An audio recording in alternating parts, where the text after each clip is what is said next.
સ્વતંત્રતા પર્વની તૈયારીઓ અંતિમ તબક્કામાં દેશભરની ઐતિહાસિક ઇમારતો તિરંગાના રંગથી રંગાઈ રાજધાની દિલ્હીમાં વધારવામાં આવી સુરક્ષા આજે રાત્રે 10 વાગ્યાથી દિલ્હીની સીમા પર કમર્શિયલ વાહનોના પ્રવેશ પર પ્રતિબંધ આજે સાંજે 7 કલાકે રાષ્ટ્રપતિનો દેશને નામ સંદેશ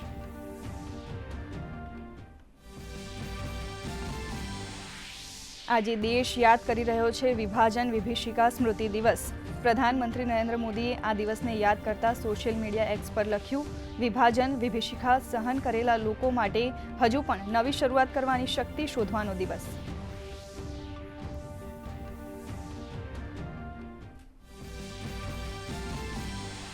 સુપ્રીમ કોર્ટે બિહાર એસઆઈઆરને ગણાવ્યું વોટર ફ્રેન્ડલી સુપ્રીમ કોર્ટે સ્પષ્ટતા કરી કે આધાર કાર્ડ નાગરિકતાનો નિર્ણાયક દસ્તાવેજ નથી તો આજે સતત ત્રીજા દિવસે આ મુદ્દે થશે એસસીમાં સુનાવણી ચૂંટણી પંચની પણ સાંભળવામાં આવશે દલીલો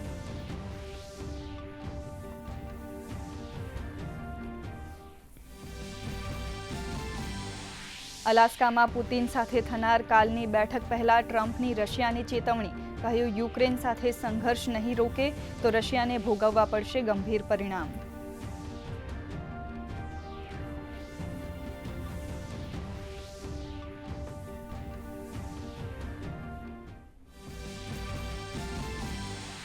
ઉત્તર પ્રદેશના અનેક વિસ્તારોમાં ભારે વરસાદનો કેર લખનૌમાં ધોરણ 12 સુધીની તમામ શાળાઓ બંધ દિલ્હી એનસીઆરમાં પણ રાતથી વરસાદ ચાલુ તો ઉત્તરાખંડમાં વરસાદનું ઓરેન્જ એલર્ટ હિમાચલમાં અનેક સ્થાનો પર વાદળ ફાટવાની પૂર અને ભૂસ્ખલનની સ્થિતિ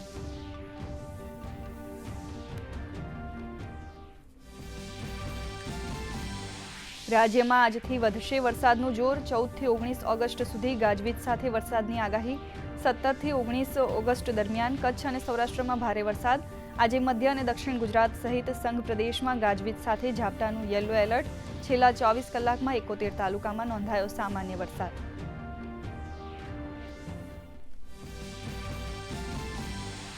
કેબિનેટમાં મહત્વના નિર્ણયો પર મહોર આજથી મહેસાણા જિલ્લાના ખેડૂતોને મળશે 10 કલાક વીજળી તો પાર તાપી રિવર લિંક પ્રોજેક્ટ અંગે રાજ્ય સરકારે કરી સ્પષ્ટતા કહ્યું વિપક્ષ આદિવાસી પ્રજા સહિત સમગ્ર ગુજરાતને ગેરમાર્ગે દોરવાનો કરે છે પ્રયાસ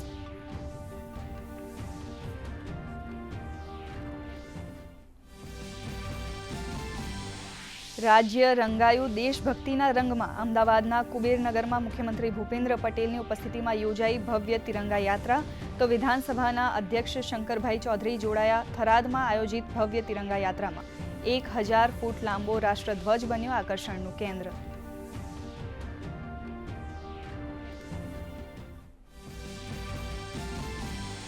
નજીવા વધારા સાથે ભારતીય શેર બજારની શરૂઆત Infosys Titan company Sun Pharma Bajaj Finserv ટેક-એમ અને ટીસીએસ રહ્યા ટોપ ગેનર્સ શેર્સ ટ્રમ્પના ફાર્મા પરના નવા આદેશને પગલે ફાર્માના શેર ઊંચા સ્તરે તો સોના ચાંદીમાં તેજી યથાવત